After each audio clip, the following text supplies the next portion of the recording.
கிறிஸ்துவுக்குள் மிகவும் பிரியமான தெய்வ பிள்ளைகளே, பரலோகமான நிகழ்ச்சியின் மூலம் உங்களை சந்திப்பதில் என் இருதயம் கர்த்தருக்குள் மிகுந்த மகிழ்ச்சி அடைகிறது. உங்கள் எல்லாரையும் இயேசு கிறிஸ்துவின் இன்பையின் நாமத்தினாலும் கிராஸ் டிவி ஊழியங்கள் சார்பாக என் அன்பின் வாழ்த்துக்கள். இன்றைய பரலோகம் அண்ணா, காத்திருக்கிற நீ வெட்கப்படுவது இல்லை. என் அன்பு தெய்வ பிள்ளைகளை, ஒன்றை நினச்சிக்கோங்க, மனுஷனுக்கு நீங்கள் காத்திருந்தீங்கன்னா வெட்கப்படுவது நிச்சயம். ஆனால்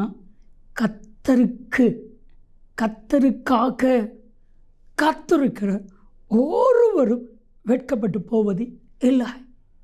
இது சத்தியம், இது கர்த்தருடைய வார்த்தை. யோவான் 17:17 கர்த்தருடைய வசனமே சத்தியம். வேத வசனம் சொல்லுகிறது. சங்கீதம் 25:3 வாசித்து பார்க்கும் பொழுது, கர்த்தருக்கு காத்திருக்கிற நீ ஒருபோதும் வெட்கப்பட்டு போவதே இல்லை. ஆண்டவர் ஒரு காரியத்தை சொன்னார்னா காத்திருங்க. நீங்கள் காத்திருக்கிறது நிச்சயமாக நடக்கும்.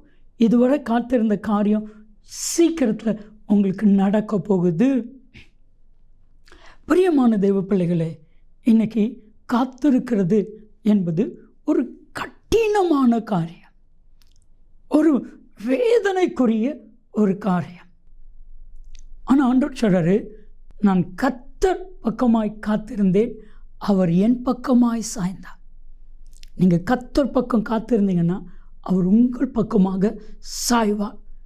நிச்சயம் நன்மையை காண்பீர்கள். வேதம் இன்னொரு வசனம் சொல்லுது. நீதிமொழிகள் 13:12 வாசித்து பாருங்கள். வெகு நாள் காத்திருப்பது இருதயத்தை இளைத்து போக பண்ணும். அந்த காத்திருந்த காரியம் வரும் பொழுது அது ஜீவ விருட்சத்தை போல இருக்கும். நான் சொல்லட்டுமா, ஜீவ விருட்சத்தை போல இருக்கிற நன்மையான காரியம் உங்களை தேடி வரும், மாற்றமே இல்லை. ஒரு தங்கச்சி சொன்னாங்க, அண்ணே, நான் ஒரு நபரை ரொம்ப அதிகமாக நேசித்தேன். என்னுடைய பணம், என் நகை நிறைய கொடுத்துருக்குறேன். ஆனால் வெயிட் பண்ணுன்னு சொன்னார்.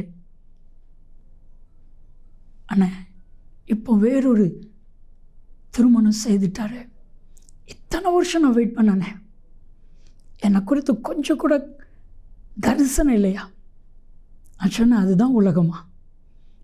நீ இப்போ ஒன்றும் மாறலை, கர்த்தருக்கு காத்திரு, கர்த்தர் நன்மையை செய்வா. சொன்ன வார்த்தை என்னை அப்படியே மெய்சிலிக்க வச்சிச்சு. ஒரு மனுஷனுக்கே எத்தனை வருஷம் காத்திருந்தேன்னா என் தேவனுக்கு நான் காத்திருக்க மாட்டேன். நான் செய்தது தப்பு.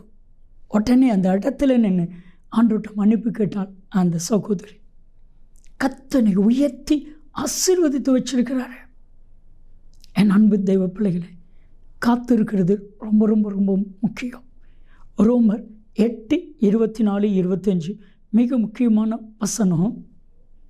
காண்கிறதை நம்புகிறது நம்பிக்கை அல்ல, காணாததை நம்புவோமாக்கில் அது வரும் வரைக்கும் பொறுமையோடு காத்திருக்க கடவோம்.